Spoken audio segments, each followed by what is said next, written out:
Hello and welcome everyone to another Sales Hacker webinar. My name is Scott Barker. I'll be moderating this discussion today, actually from a music hall in Nashville. That's why there's this ridiculous red curtain that we were joking of. I should have popped out of, but that'll be another time. All right, so very excited to have this discussion. We got some great leaders with us today, and what we're going to be tackling is driving a kick-ass coaching culture. How do you create one? How do you dispel some of the myths around what is a good coaching culture? And then just about adopting some best practices. And as we go, I want to preface this conversation a little bit because I'm seeing my Wi-Fi is a little bit spotty. So if you see me like frozen, these two gentlemen are going to take it over. They're absolute professionals. They're doing their thing. And it's good because we have a really meaty deck. So a lot of content in this deck to get through. So I'm excited. I'm kind of just going to get out of the way and let these two gentlemen do their thing. But that brings us to introductions. I am joined by Joe Caprio and Matt Lubers. Joe and Matt, welcome, gentlemen. Thanks for having us, Scott. Yeah, I'm excited. Pumped to have you. Pumped to have you. And so I'll give the quick, titles. You guys can see it. So Joe is the VP of Sales at Chorus. And Matt is the Director of Partnerships at Lessonly. But I would love it, guys, if you can do kind of the quick baseball card stats. How did you get to where you're at today? And Joe, let's start with you. Sure. So I'm 6 feet tall. What's your 40 exactly. It's been a while since I've had to give my baseball stats. So I'm a sales leader. I've been in sales for about 20 years. Prior to this company, I was the head of sales at Insight Squared back in Boston. Employee 9, grew to 200 people, did tens of millions of dollars in revenue. And along the way, kind of developed a passion for, how do you scale a sales team, but how do you enrich and develop the skills of the people on your team? So I feel like I'm an enablement leader in a sales leader's clothing. And so I love topics like this. I love working for Chorus and just kind of helping companies make sure they're developing their talent and not just, adding headcount. Yeah, and I'm, as Scott said, I'm Matt. I lead partnerships at Lessonly. I've been at Lessonly about 4 years. Before partnerships, I also led the sales team. Came in when the sales team was about 5 people, and now it's approaching 50, and we wanted to put a little bit more emphasis on figuring out partnerships. So that's what we're taking on now. I love it. I love it. And the one gentleman who is missing from the equation, you will also hear this guy, Collier is Collier, how yes. I would pronounce it. Yeah, nice. He's the Senior Director of Sales Enablement of Reflective. So Chuck's got some really interesting insight because he's actually been, a customer of both Lessonly and Chorus. So some of these things that we're going to be talking about from an approach standpoint, he's kind of married the two. And we've got a clip at the end of him actually walking through his kind of coaching, learning, platform development process that he's created. And it's really, really interesting because you actually get a tactical hands-on look.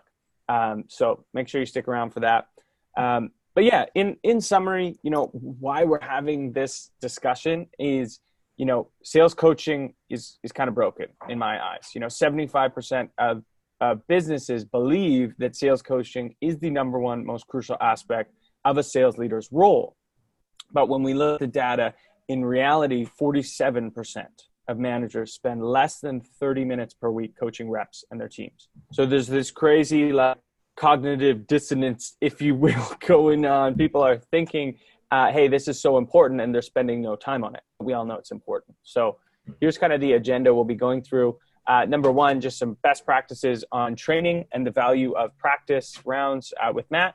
And then Joe's going to kind of take it over with this idea of creating a coaching culture and engaging with frontline managers. And then we'll go into that kind of story that Chuck's going to share.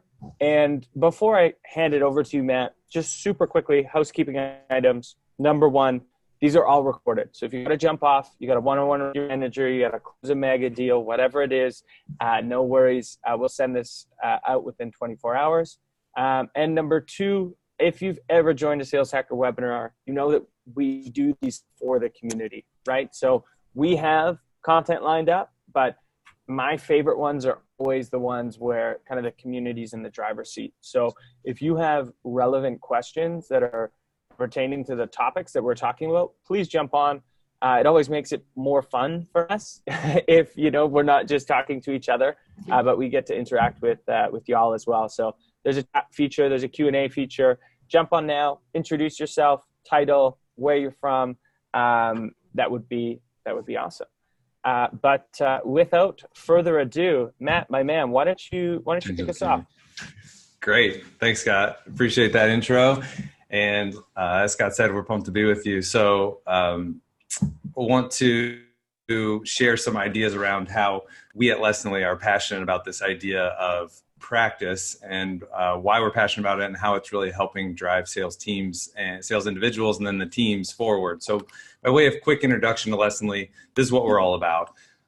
We talk a lot about this. We help people do better work so they can live better lives. A very broad idea, but we know that people live their best lives when they're doing well at work, right? You bring it home with you.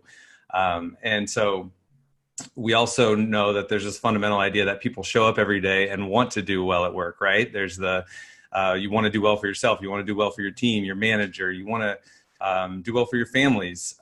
You want to be challenged. You want to really advance.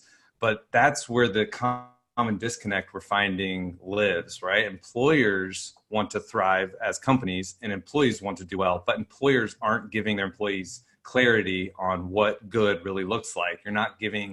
Companies are not giving this blueprint of here's what you need to know in order to be great at your job. So that's what we're really trying to solve for, is giving companies a place to show their teams what they need to know in order to be great at their jobs or in their roles, which is generally in the form of the obvious one is the knowledge and information, but then also, as Scott was introing, this idea of giving them a safe place to apply that knowledge, to practice it before they go live in their roles. So ultimately, it's a better way to create a better training process that involves this idea of practice. And we talk about training. It's very clear to note that this isn't just onboarding. It doesn't stop when you're ramped. It's this idea of continuous training and practice. And it's, as you see here, it's no longer an option. It's a necessity because the business world today has evolved so much where things are changing literally weekly, and we expect all of our reps to know all this information at the drop of a hat. And we've got to recognize that you can't just provide the information and hope that they can go apply it in their jobs on a daily basis. So we think about like this old world versus new world. The old world is training is slow. It's in person. You're doing it in the classroom. You're hoping people are paying attention. There's the assets that you're struggling to keep anything up to date. It's outdated PDFs. Nobody knows what the most late version is that you should be referencing. PowerPoints are again, old and outdated. So what you rely on is question asking and shadowing and these periodic fire alarm events to reset and realign. So as we think about where many of your companies are at now, this new world where you create these 5 to 10 minute micro learnings that keep people up to date, you create content that's helpful, engaging, that reps are saying this was helpful for me so I can get back to doing my job rather than dry and dull and required. And then this last piece again is this idea around go apply that knowledge through practicing common scenarios and getting feedback before you go live and doing your job. But with any technology, we recognize that technology only gets you so far. If you don't have a plan on how you're going to roll out the technology and how you're going to get other people to within the organization adopt the technology, then it only does so much. It's not getting adopted, it's not getting used, it's not worthwhile. So we talk about doing better work, we talk about this better work methodology. And so as we're helping these companies create these world-class training programs, we want to work through this process. And you don't have to use Lessonly to use this, but when you think about this process by which you create a world-class training program, these are the 6 steps that we're pushing companies to think about. So pretty straightforward, but you assess the current situation. What are we falling short on? Where's the lowest hanging fruit? If we created training around specific areas, where would we get the greatest lift? After you assess the situation, you build a plan. This is rolling up your sleeves. This is getting more granular. Literally, these are the themes we need to build training around. So prioritize it for impact and say, here's what's being created, by what date, by whom. And then you're ready to actually do the next phase, which is building the content. The thing here, when you build this training content, the thing we're always pushing people to really think about is do it quickly and collaboratively. The reason we're so gung-ho on that is because when the common human nature is to go into a room, reemerge 3 or 4 months later and say, voila, I've got this perfect training module, but what's perfect to you may not be perfect for what the team needs. And so it's fighting that human nature. And instead of going and creating it in a vacuum, it's getting feedback on it. It's taking the ideas from your mind, putting it down on paper into a platform, and getting feedback from the people that are going to be positively affected by that training. So after you've built the content, we get it out. The learn phase is delivering this knowledge, delivering this information, meeting the learners where they're at with what they need to know. And that can be in the form of pushing it to them, saying, hey, you are new here, you need to learn these things, or just making it available to them. So when a competitor comes up, they have a quick referenceable point so they can access back to it. After they've learned it, this is what we've talked a little bit about, but this idea of practicing it. This is where you let somebody flex the muscle to learn the muscle memory in order to be able to do it in real time, so they're confident in their delivery, so they can go perform at their job. And then lastly, leads to better performance. You're monitoring that performance after you've learned something, after you practice it, after you go live. You see how the performance is going. And the thing to really emphasize here is this is an ongoing cycle. So after you see where performance is up and maybe where it hasn't gone up, you can reassess and go back to the start and say, all right, where do we need to really double down now on this next assessment? So with any training program, to really build a great one, this common success cycle is one that we see people that are adopting, really just building out a great training program overall. The one that we want to double down on here is this idea of practice. And every time I say practice, I think of Allen Iverson saying, "We're talking about practice, We're talking about man. practice? We're talking about practice, man." And if you don't know what this is, then I probably wish I was as young as you. But every time we talk about practice, this idea of practice is not anything new. I mean, you always think about sports teams, right? Like you see the U.S. women's national team here winning the World Cup. They practice 20 to 25 hours per week. We think about the NFL teams we're all rooting for this season. Like they're spending 40 to 45 hours a week just honing what plays they're going to run, figuring out what defense they're going to go against based on the other team's offense, right? So for a 3-hour game, they're practicing 45 hours. This 15-to-1 ratio of practice versus actual performance is so backwards in our professional lives. But it's common to think, okay, it's different in sports, right? You have to put all that preparation in. But let's think about this a little bit differently as well. We have Malcolm Gladwell here, who taught us through tons of research that to become an expert in anything, you need to put 10,000 hours of practice into becoming an expert. And more recently, we heard Josh Kaufman tell us that for him, who's musically inclined, to get pretty good at anything, it took 20 hours. So I think his story was, I wanted to learn the ukulele, and I had to practice 45 minutes per day for an entire month to get what he called pretty good. So here's the thing. We expect our sales teams to be experts in all of this information that we overload them with. We wouldn't even accept them to be pretty good, yet we generally just throw information at them and don't give them the opportunity to go and apply it. And so the reality is, no matter if it's sports or music or your job, you can't expect performance without giving them a place to practice. And it really begs the question, why do we treat skill development differently in business? And I think the reality is because we're so busy and we have to keep up with all these deadlines and we have to hit our numbers so quickly that we just throw it by the wayside. But the reality is, we're not suggesting go practice 40 hours a week and perform too. Just giving little snippets of it and getting people to build that muscle is driving better sales performance. And what this looks like, so if we're all on the same page there and we think that makes some sense, how are we doing this? And there's plenty of technologies that can power this, but to do it at scale using technology is something that is definitely worthwhile looking at. But this idea of doing just webcam recording, right? It's like new hire. You got to learn the elevator pitch. let's hear it. After you've taught it, let's hear you do it. Or, hey, we got a new product. You need to be able to explain the product and its benefits. Let's see you do it after we've taught you how to do it. Or commonly with software companies, demoing, right? It's like the way this technology, the screen recording technology works. Flip on your screen recorder, actually do the voiceover so you can hear what people are saying and what they're showing and what they're clicking. And then you can get feedback from the manager to say, you nailed that. I loved how you explained that, but let's work on this. Or as simple as email composition, right? It's like, hey, SDR, if you have a BDR, SDR team, here's an example of somebody you want to go prospect. What would be your messaging to them? And then again, you can get feedback. Or, hey, AE, this objection is going to come up. If it's sent to you via email, how would you respond to it? So all this idea, again, is to create these scenarios that people can get feedback in a safe place so they can fall on their face in front of their peers and their managers, as opposed to squandering real opportunities in real life. Because the reality is we can't expect performance without practice. And that's going to lead to your reps getting up to speed more quickly. And so now I want Joe to talk a little bit about, once they're actually up to speed, how you can get feedback on real life. But I'll pause, Scott, if you want to see if we have any questions on this. Absolutely.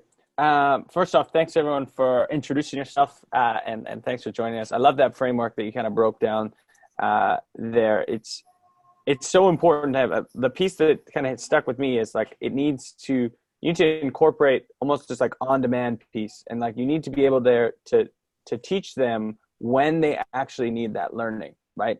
So it's not just about like the reps that you're going to put in, once you're back home or whatever it is. It's also learning, on demand, so to speak, which I really like.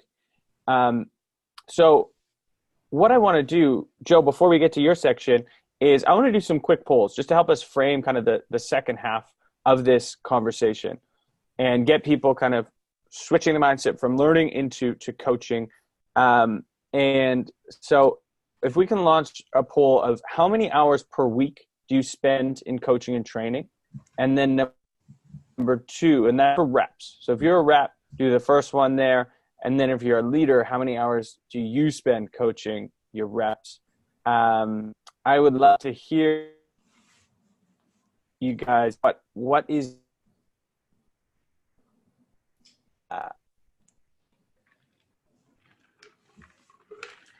Scott, I think we might have frozen on you. So for the audience, we've got a poll launched. We'd love to hear your feedback about practice and about coaching hours, and how many dedicated hours are you setting aside each week to do this?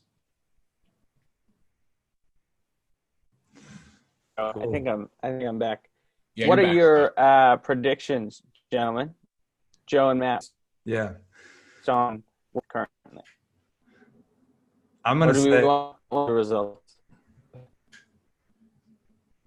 My predictions, I feel like people are probably going to index towards like the bottom half here. Nobody will admit they do 1 to 2 hours a week. They're going to kind of either lie or tell themselves like this counts. 3 to 4 hours a week would be my guess here. I was going to say 3 to 4 as well as but these last couple of weeks have been rough. I've totally been there. We've been so busy. It's close to the end of the quarter and close to the end of the month. Yeah. You mean normally or this week? Normally or every week? I feel you. Okay, let's wrap that poll up.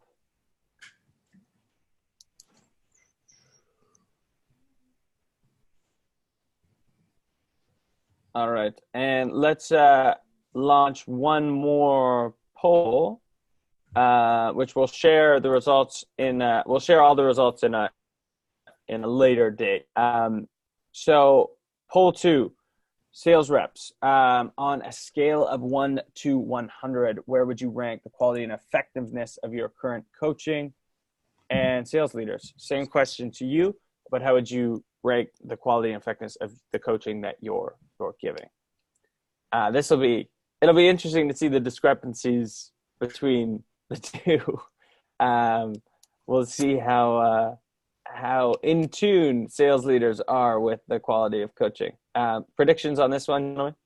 Yeah, I think this one will fall in the middle as well. I think from a rep perspective, The most common thing I've heard around this is the training wasn't tailored to me. Did I take your idea? No, I'm agreeing with you. Okay. So the other guy needs to learn that. I have that. Yeah. So, and you know, I think we've all been there as sales reps and sales managers too, trying to tailor it. But that's easier said than done. So I think, you know, you usually fall in the middle, be like, even if it's consistent coaching, which is great first step, it's like, I need it specifically tailored to me, which would prevent me from going really high on this one. Yeah, I think this is a real point of contention between reps and managers. I think the reps don't feel like they're getting what they need, and it becomes kind of a default excuse. You know, if you miss your number, if you lose a deal, it comes back to not being enabled. And I think the managers tend to feel like maybe the reps don't listen or engage in the training. And so I kind of feel like we're all pointing at the same negative outcome, but we're just deciding who to put the blame on here. Yeah, totally. I would agree. And it looks like there may be some issues with the poll here, just in that both are mandatory. So let's do a quick audible. And if you're a sales rep, tell us if how many hours a week you're doing and how effective you feel like it is from 1 to 100. And then leaders, chime in as well on the chat. How many hours a week are you coaching? And number 2, you know, how effective do you think your coaching is? That would be super helpful. Throw that in the chat. Thank you. I see some coming in. And Joe, without further ado, man, let's break it all down. Yeah, I'm excited. It's kind of a funny format. I've got Matt here in our office in San Francisco, so we're kind of doing it live. It's like our own little rap cipher. I'm going to try to come in and drop like a clean 16 bars on people. So, you know, it's funny. I'm a really happy Lessonly customer, and I think like, leveraging their technology was the first time I was able to deliver like an intentional, structured education to my team, where historically I'm guilty of what Matt described. It's all lecture and it's all, you know, like mock role play, but none of it is like repeatable, and I'm not sure everyone's getting a consistent experience. And so doing things with intent, like doing intentional motions that are repeatable and recurring and scheduled, really is like the theme of what I want to talk about. And it's not just like an intentional onboarding. It really is like carving out dedicated training hours and then giving your managers instruction on how to be good managers.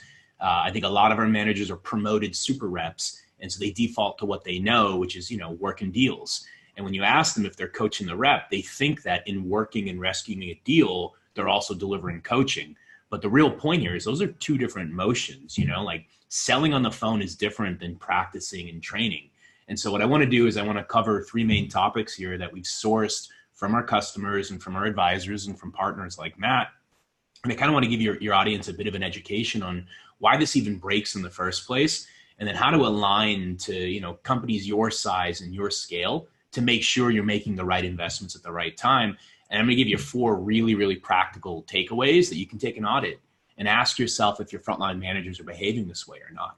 So the first thing I always love to talk about is the success paradox, which is this hamster wheel that we're all on, right? Record-setting Q3, crush the company number, log in over the weekend to kind of build out your slides, and you're like, oh, everything's back to 0, right? I've got another goal to hit this month. And so when you think about these companies that are in hyper growth or trying to become a unicorn in like 3 to 5 years, the reality is if you hit your number goes up, often double. And so you end up doubling your sales team. And so any company out there that's successful ends up with half of their team being a rookie, which means the individual skills have degraded a bit. But it's worse than that, right? Because you promote top performers into management and you cut bottom performers. And so you actually end up with 40% or 30% of your sellers being experienced. Hit your number again in year 2, you do it again, you double your head count. So you wake up one morning after hitting your number 3 years in a row, you look out at your 100, 150 sellers, and like 30 of them are autonomous and have been in the same role for more than a year. And 70% of your sales team is underdeveloped in terms of skills. And you start to think about how that impacts your organization. You've got 2 out of 10 hitting their number. 2 out of 10 salespeople hit their individual quota. You as a company might hit your company number, but you've got 2 folks, 150, 200% to goal. Then you've got 8 folks that are somewhere between like 40 and 80% to goal. And these guys in the middle here, these lag reps, the pack mentality, 1 month they're 40% to goal, you put them on a PIP. The next month they come good and hit 80%, you take them off the PIP. Month 3, they're back down to 50% to goal. And you're like, are these kids ever going to come good? Are they ever going to be able to sell without, crutches from the manager? So the question is like, why don't you just replace them? Well, ramp times in SaaS are like 7 months. It's too late. If you wanted to hire any new seller to your organization and contribute meaningful impact this calendar year, you missed it by 4 months. And that's what you model is a 7-month ramp time. The reality is it's actually much longer and much more difficult. Your reps might be hitting their number after 7 months, but the manager's actually in there closing those deals. It's over a year between when the new hire joins your company and when they can be actually trusted to run deals on their own. And so your team is underperforming at an individual basis because they're not trained and coached well. You can't replace them with autonomous sellers because it takes almost a year to get them productive. And at the end of the day, the question's like, where's the manager?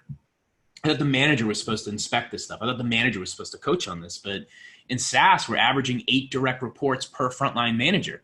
And these guys are doing 3 hours a day on the phone. So every individual manager at your company is responsible for 24 hours a day of talk time.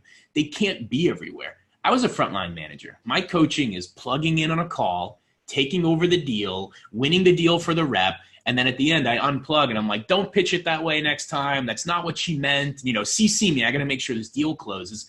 I got to go. I got another call to jump into. And I'm just jumping from call to call.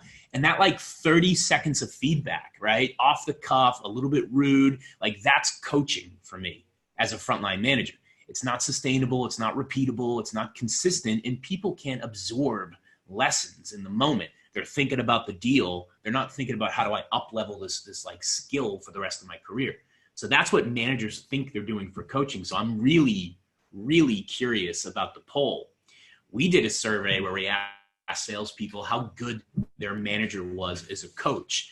And we rank in the 38th percentile. And so you think about that. I Uber, right? And I'm like 5 stars. Yes, 5-star. I need to order another ride. 5-star. Get out of my way.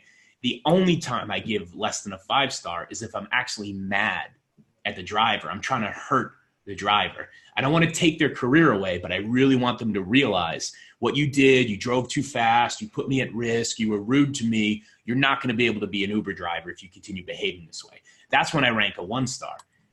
These sales reps are ranking their managers worse than a 2-star rating. A 38 out of 100 is worse than a 2-star out of 5. They're literally saying, my manager needs to know they're not giving me what we need. You ask those same managers how they're doing, and they're in the 79th percentile. That's 1 extra credit project away from a B-. So they're basically saying like, yeah, if I go in there tomorrow morning and I pat a kid on the back and I'm like, hey, you're doing good work, I'm a B- coach. So on one end, you have your sellers giving out a 2-star review. And on the other end of the spectrum, you have those same managers saying like, I'm basically a B-. So where's the dissonance, right? Like who's right? Who's wrong? Are they doing coaching? Is it the right coaching? Are the reps just resentful for the problems that they're facing? Like where's the real rub here? Mm-hmm. And Joe, it's super interesting as I'm looking through kind of the chat answers, it mirrors a lot of this. We've got leaders that are coming in more higher on the effectiveness scale. And then when you look at the reps, it's definitely on the lower, the 40, 50% effectiveness, which is super interesting. And we have, I would say the average seems to be about 1 to 3 hours, with a few kind of outliers on the higher end. But that seems to be coming mostly from leadership, is when they're saying they're doing the 7 to 9 hours. So I think these numbers you have here, yeah, it definitely is. And it makes sense, right? Human nature. If you're your Uber driver example, if Uber driver has to rate themselves, they're going to probably give themselves 5 stars. You know what the worst part too here, I'll go to the next slide. The worst part is it doesn't actually matter who's right.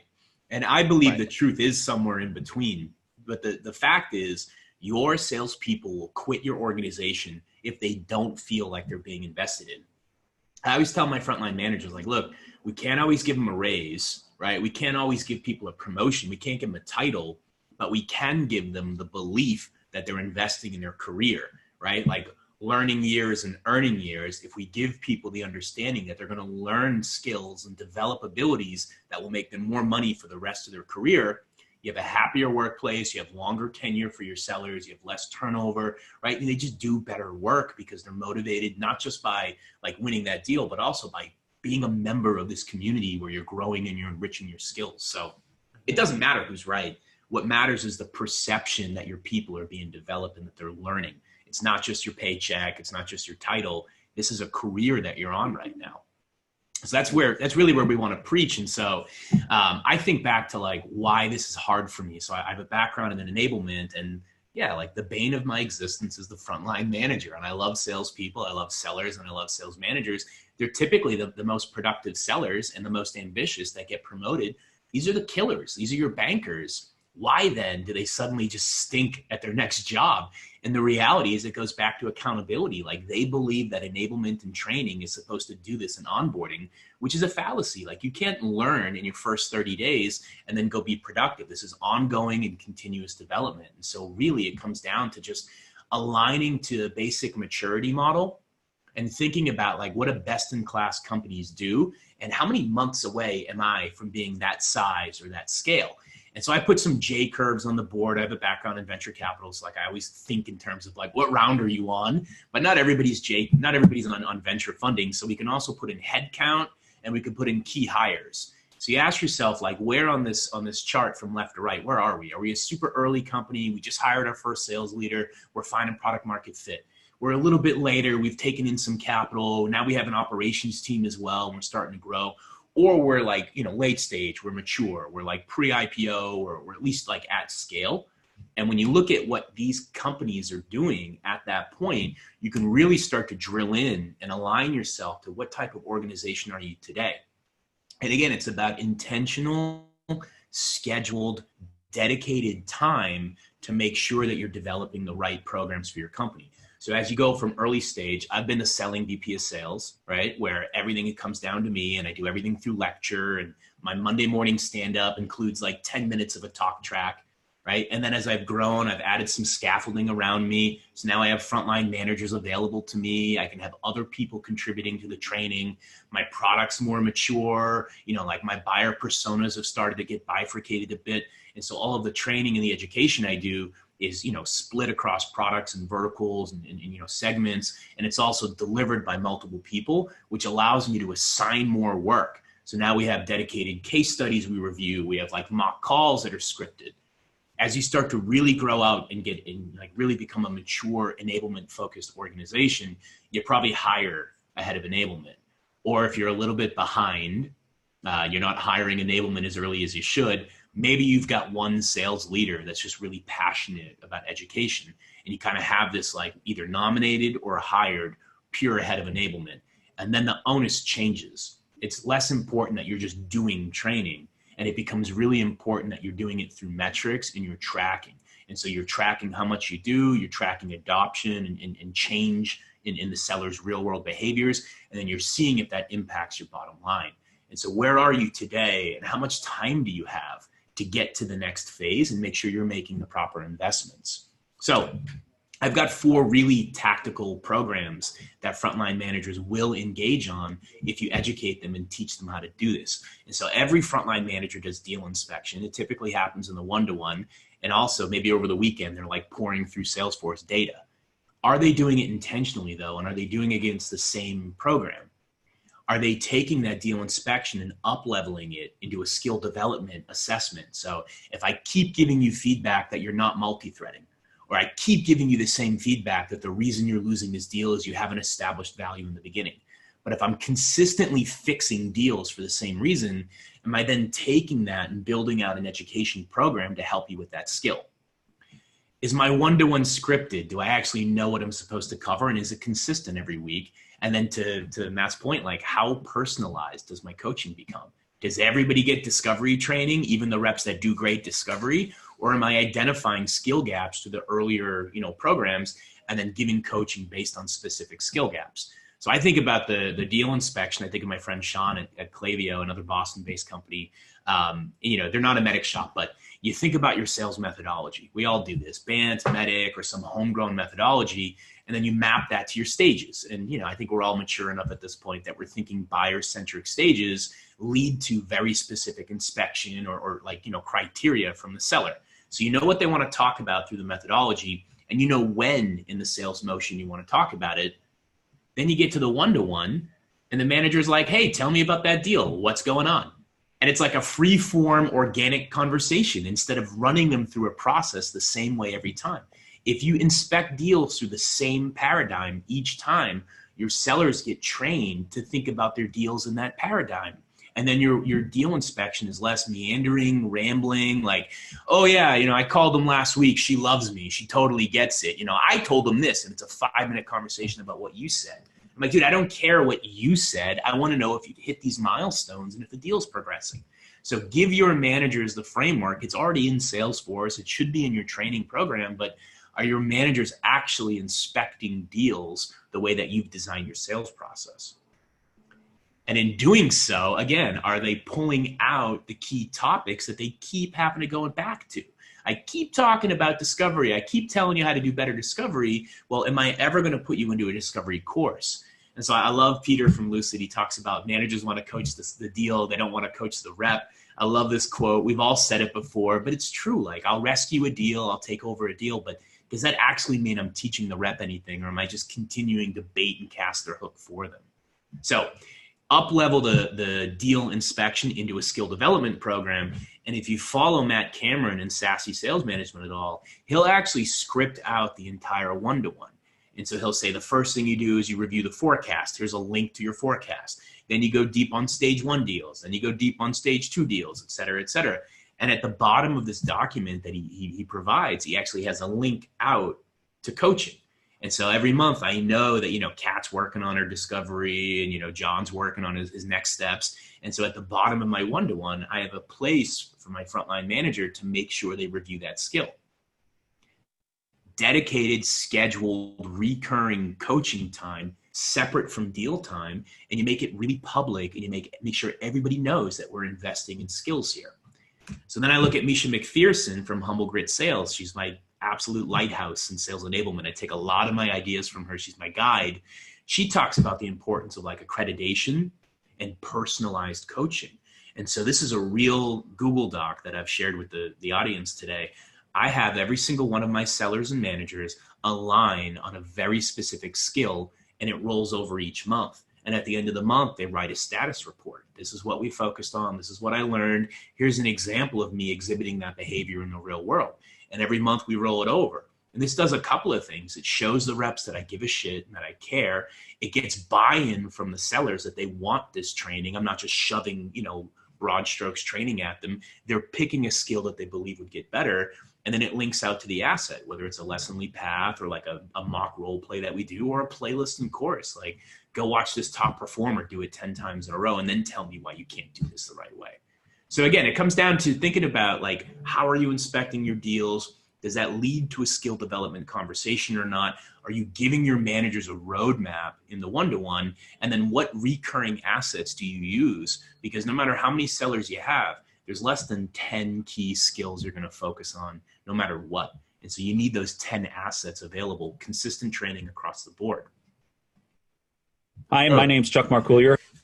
Scott, maybe we should take a break before we go into Scott's video. I'm actually really fired up about Chuck's video though. I love Chuck, so.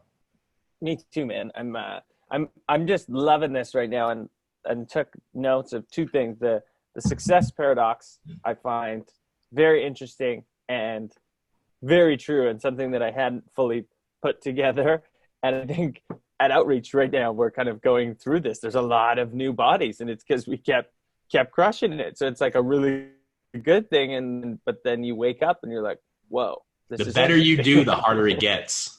Yeah, super interesting. And I'd never kind of framed it that way. And then this personalized coaching plan is huge, right? Not only for making people feel heard, and that you, like you said, actually give a shit and you're understanding me as a seller, but also for the leader. It's like, hey man, we've been working on negotiation for 3 months and I haven't seen any improvement at all. Like, are you taking what I'm saying seriously and getting them to act on it? So those are really cool things. So we do have some great questions. So thanks for chiming in, everyone. This is a tough question, but I'm gonna put you on the spot anyway, Joe.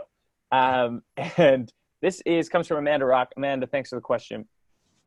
What do you suggest for best coaching practice for an entirely global team, beyond just recordings and emails?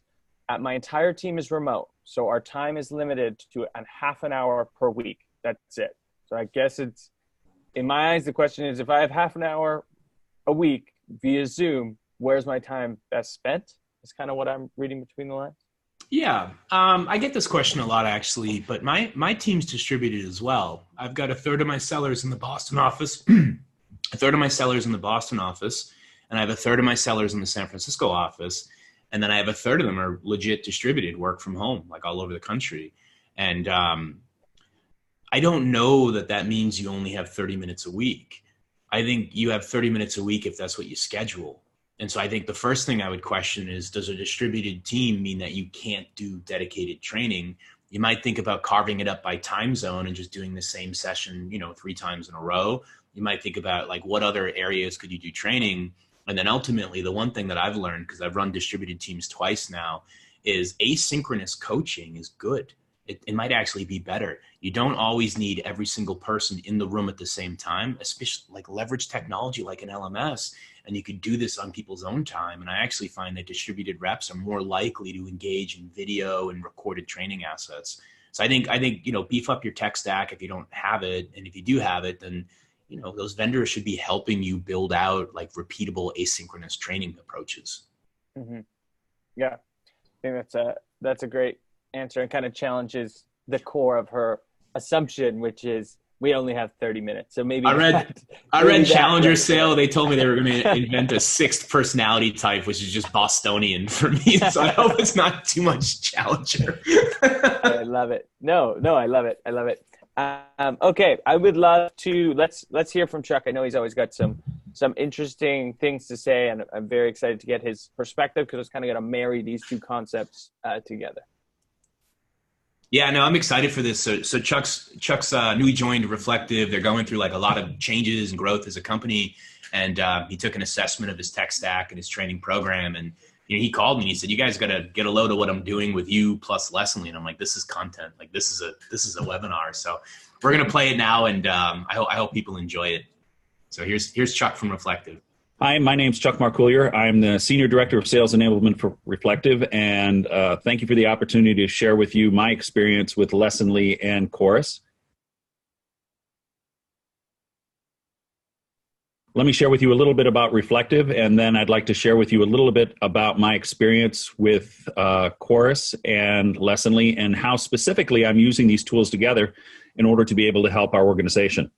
Reflective is a SaaS startup.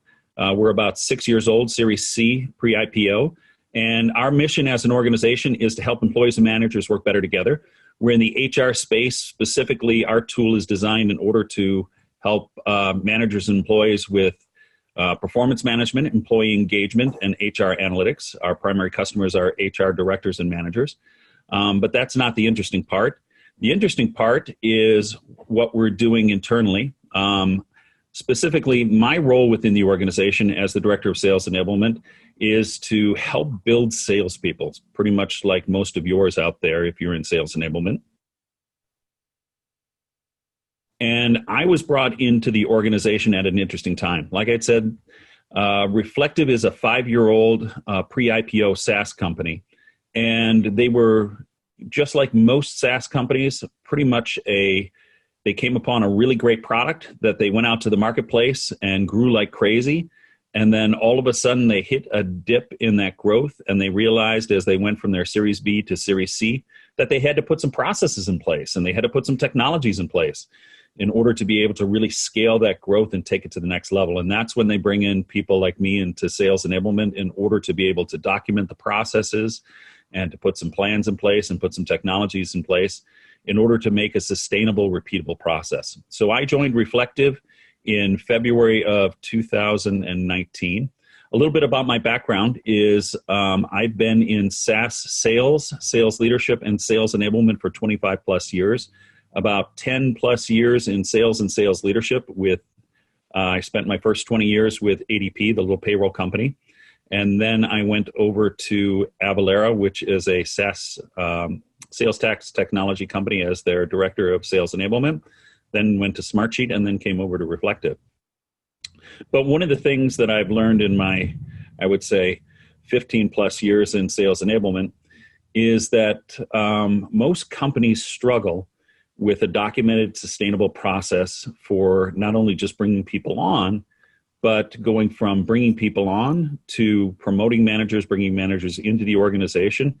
And then how do they take existing people and keep them up to date with everything that's going on? So how do we take our current sellers and make sure that they're ready to sell the new iterations of the products, adapt to new marketplaces, and be able to get these folks ready to go with all of the different changes that naturally go on in any sales organization. So the thing that was important to me is I've learned over the years as a sales enablement professional is I have to have a strong platform in order to be able to design lessons in that are quick and easy to scale. And I also need a platform to bring realistic voice of the customer into the training and sort of film review and an understanding of what's going on in the field. And that has always been a challenge for years and years with technology. We were missing that one component. And until Chorus came along and call recording came along onto the scene, there had been strong LMSs out there, but there really wasn't a process in order to be able to capture what was going on in the field with the voice of the customer and the voice of our salespeople in a systematic way in order to bring that back into the training process and the development process and the coaching process in order to help our people in a way that was sustainable and repeatable. And so I was excited when I came into Reflective and saw that they had already had Chorus, and we brought Lessonly in, because as a sales development leader, one of the things that I wanted to do and knew that I had to be able to do was to not only be able to document a consistent sales process, but also make it so that as we continue to grow with new products, go out to new marketplaces, added new salespeople on, that we were flexible enough to be adaptive and iterative. And let me explain that. I've seen so many processes over time with so many different companies where they put a process in place and they just ride that horse into the ground, meaning they create a lesson or they create a process and they just keep going, and it's been there for years and years. And that just doesn't work in modern sales process and in modern selling today. And you have to be able to listen to what's happening in the marketplace and adapt on the dime. Those companies that can change quickly and adapt are going to be the ones that are going to capture the large majority of the marketplace. And that is so true in sales. And so one of the things that I was looking for was flexible systems that could work well together and allow me to be adaptive and iterative. And Lessonly and Chorus allowed me to do that. So along with that, how I build lessons, and let's just take one critical skill that we all do in sales, and that's the all critical discovery process. And so one of the first things that I had to do for my account executives was to document and set a training together for the discovery process. Now, one of the things that I've learned about salespeople is salespeople are medicated or unmedicated ADHD children. And one of the things that we have to do is we have to have interesting, engaging, multimedia kind of training in order to get salespeople to learn and to get them to come back and utilize that training.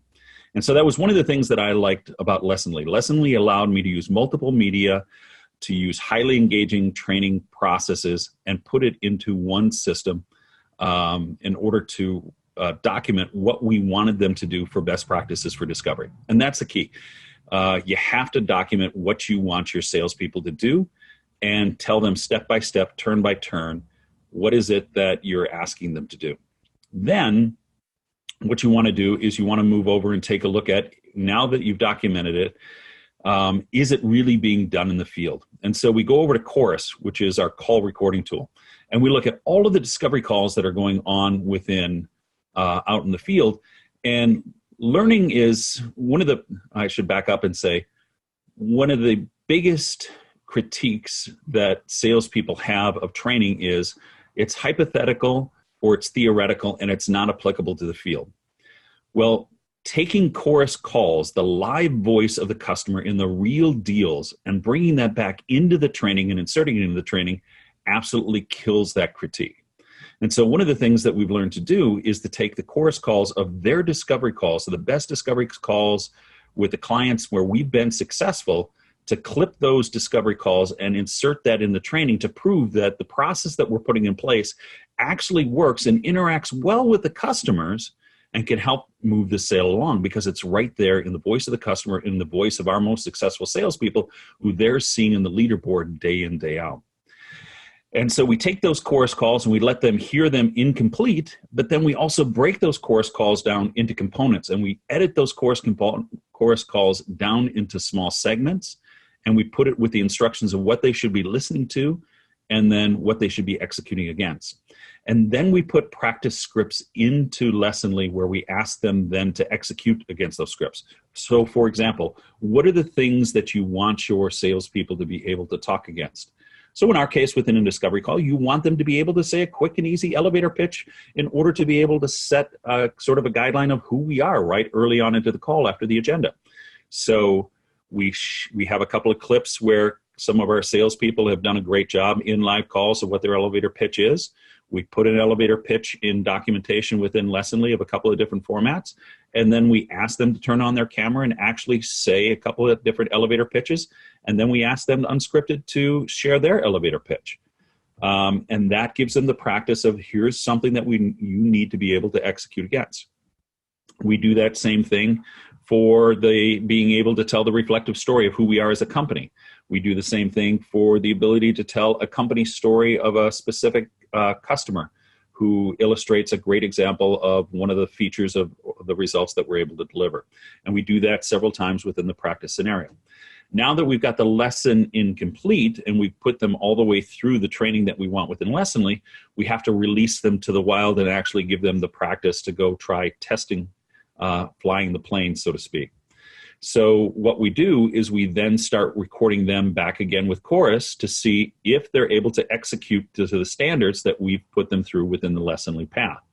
And we record those calls, and we within the enablement and the leadership team start to earmark and look for those specific calls, the discovery calls that are done by the folks that have just come through the process. Now, one of the things that we do within Reflective, we within the management team have a program that we call Crawl, Walk, Run.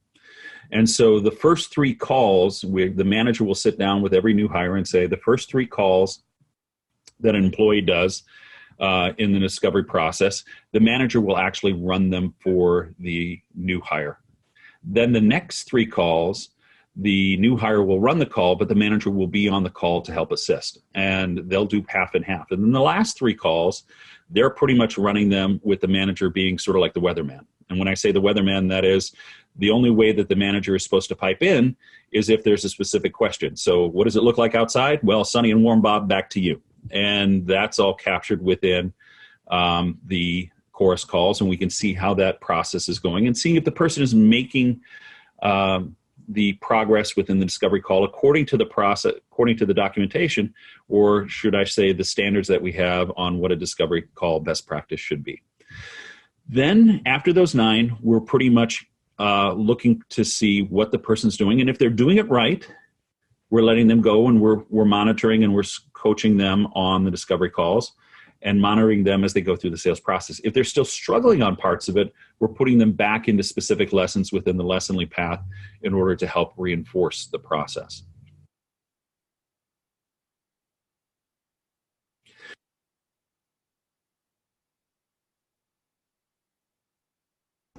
I want to be mindful of everyone's time. I know we're coming up on the top of the hour here, and folks probably have calls they want to get to. So I'll quickly recap what we've talked about today. The biggest thing here is about structure and repeatable assets. And so structure your curriculum. Don't do what I typically do, which is show up and try to like educate on the fly, like have an opinion ahead of time. Make sure that practice and repetition is part of it. You know, I hate to be pitchy, but pulling in real examples will build like commitment from your new hires that this actually works in the real field. So use real calls and don't give high level, like, this is what I wish it looked like training. Grading and inspecting matters, whether it's a practice round or an actual call. And so are you going back and enforcing and testing the adoption? And then like all things, like this isn't something you can learn in onboarding. This is continuous ongoing training. And if you have distributed teams or you're time crunched or you're short on bandwidth, like technology is an asset here. So these are the big things that we're trying to promote. And then here, I promised I would kind of throw on my sales hat here and make a couple offers for the crowd. And so if you are a Lessonly customer, you are more than invited to come and take a free pilot of Chorus. We'll record your top sellers. We'll give you playlists of like real world examples of how your top sellers perform. And we'll allow you to keep those recordings and embed them into your Lessonly paths. So if you're a Lessonly customer, call me and I can help you. If you're a Chorus customer, call me and I can help you. And if you're one of those lucky companies that use both of us, then like let us know. We'll come out here. We'll set this whole program up for you. It's easier than you think, and we'll have our CS team come and blow this thing out for you. So reach out to us. It's super easy to find us. And Scott, what do you think? I love it. I love it. I need myself a sales hat. I'm not sure what I'm slanging, but follow these two guys on LinkedIn. They're always dropping great knowledge. I know we had a few questions that we didn't get to. Reach out to them directly. They'll be more than happy to help you out. Check out Chorus. Check out Lessonly. They are fantastic tools. And gentlemen, thanks so much for the time today. That was a great presentation. And for everyone who hung out with us, thank you. Go crush your quarter. Peace. Yeah. Thanks, Scott. Bye.